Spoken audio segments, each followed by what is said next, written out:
Hey, what out there in YouTube land? Dan here, aka the Comic Concierge. This is one of my must-read comic book videos. This is when I go over some of the best comic books ever created, some of my personal favorites, and explain why you must read them. Yes, must-read might be a little bit aggressive for some people, but books you should read because they're really good is a little bit lofty of a title, and this is more succinct and kind of gets straight to the point. And why you must read something maybe you vary. Maybe it's just something that's really entertaining. It's a lot of fun.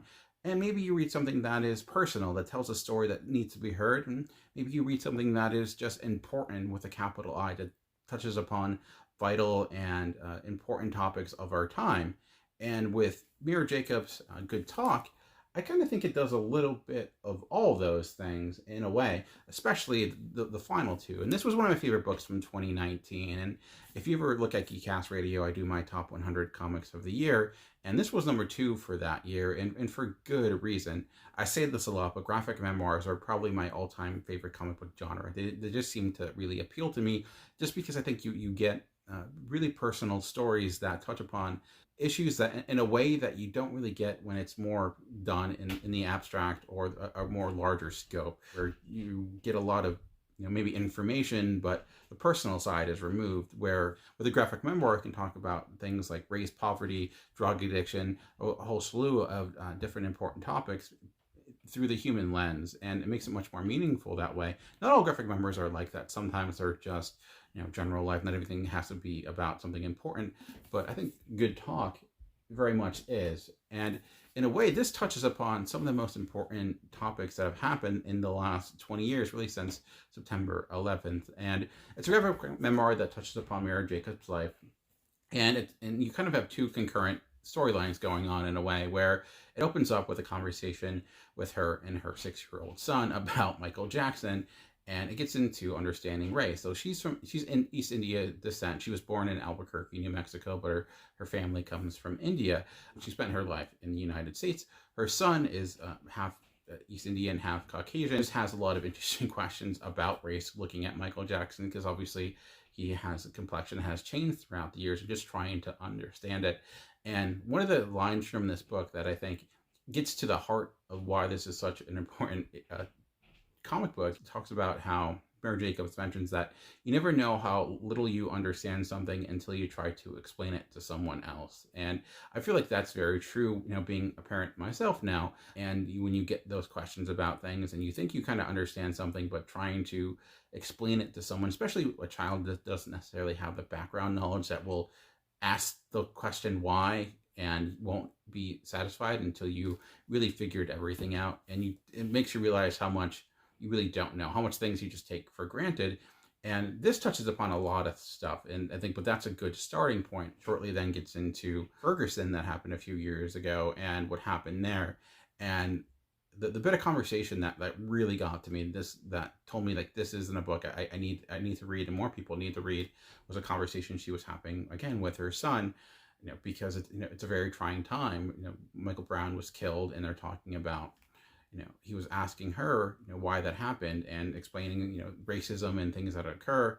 And then one of the questions he asked is, because people are often scared of other individuals because of the color of their skin, what is my daddy scared of me? Is he scared of me because of the way I look?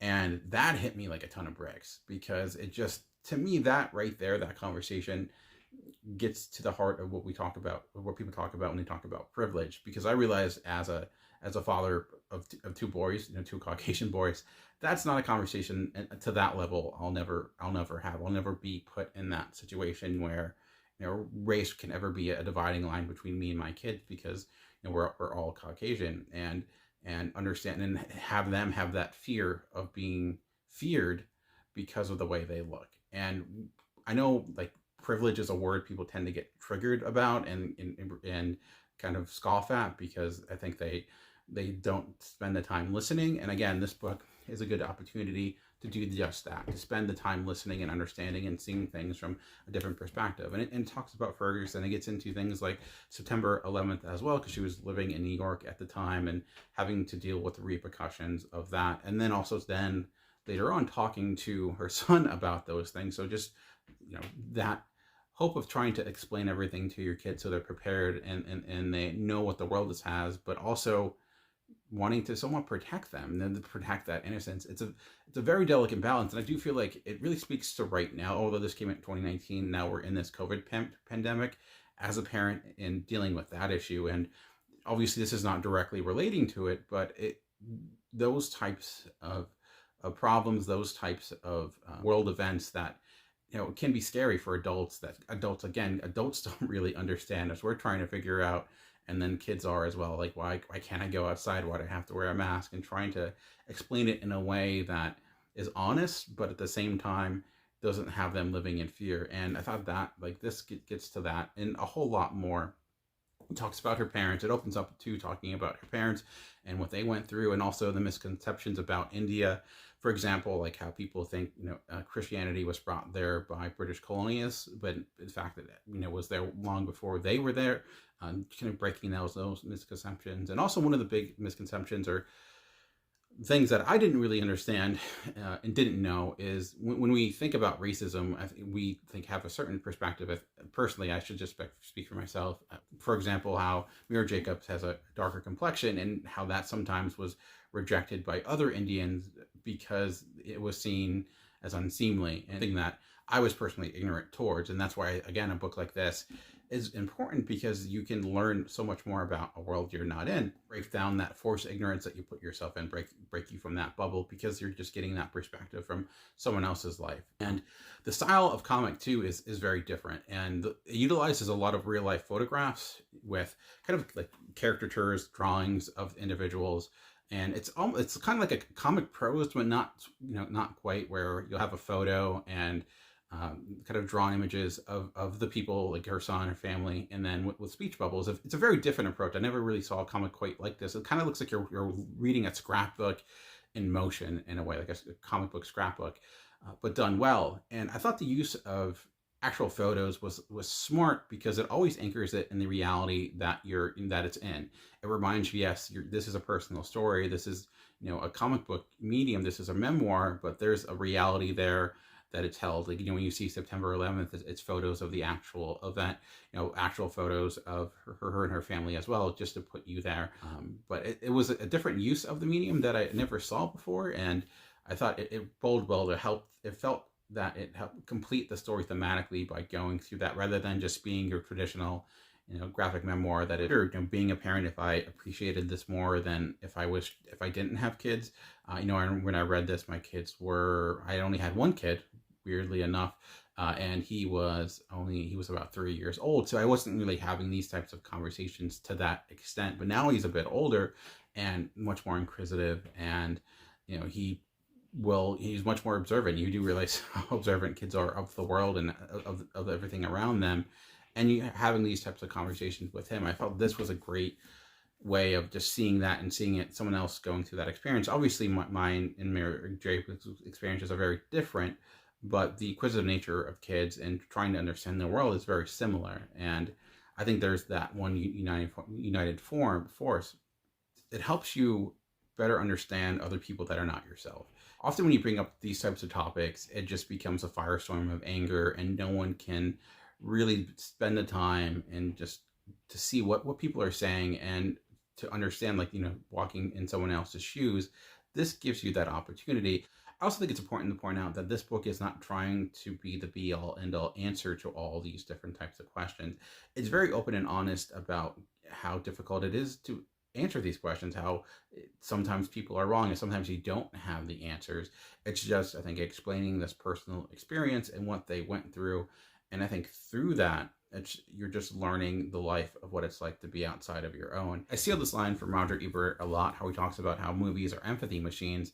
And I feel that's the case with this. It is very much a living empathy machine that explains what it's like to go through these situations, what it's like just to be a person in a world that can be confusing and hard at times. And the highs, the lows, the benefits of things like culture, but then how sometimes those can conflict with what the world expects. And there is an element of hope here as well. It's not here to solve all these problems or have all the answers. It's just about having the conversation, which is messy and challenging and hard. And I think that honesty is why it's such a compelling read. So I would highly advise checking it out. And I do think this is also a great book to read if you're not even a comic book fan. Like if you have a family member that you really have always wanted them to get into comics and maybe they just haven't, they just had no interest, I think this is, again, like that, because of the format that it's in, you know, being a different type of art style, you people may not even realize they're reading a comic. It's also a great book, I think, to, you know, I know with COVID, there's been a lot of, you know, virtual book clubs about books like this, you know, books talking about, you know, important issues. I think this is probably better than a lot of those books you would read that are kind of designed to have all the answers, or like, this is how you deal with this situation. To me, having a personal take on it is much more meaningful at times. Those books have their place as well. I think, you know, I can't think of anything off the top of my head, but I feel like this personal experience can give you a better perspective. It's, again, this is just one person's experience. I think it's also important not to take this one person's story, Mira Jacobs' story, and think it applies to every single person that has Indian descent. Ultimate lesson is just having your eyes open and being willing to listen and learn, and not going in with assumptions. And realizing there are a lot of assumptions that you realize there aren't even assumptions. Like I said, thinking about like the history of Christianity in India, which is just a small bit, but again, it just shows you that we can misunderstand a culture for hundreds upon hundreds of years because of the history that we're taught. And sometimes it's good just to take a step back and be willing to learn. If you want to read this, how can you read it? It's available in a lot of places. I obviously have my copy here. You can get it at local libraries. It's one of the comic books that I think is often available at libraries. Even if you have something like Hoopla from your library, you want to check it out, or Overdrive. And if you don't have that, Amazon, Kindle, it's all there. I do really like the physical version of this because it's kind of like a digest size, and again, it makes it feel like a more of that scrapbook feel. But I'm not against reading things digitally, so if you need to read it digitally, I don't think you'll be losing anything. So, all right. Well, I hope you enjoyed this first installment of my must-read comic book videos. I hope I picked a good one. If you have read this, I'd be curious to see what you thought of it, or if you haven't, have I convinced you? Is it a book you're gonna go out and check out, or have done the opposite and we're like, I don't want to touch that? Then maybe I need to rethink my approach. I don't know. But ultimately, thank you for watching this video. Remember, comics are for everyone. The key is finding the right one. Until next time.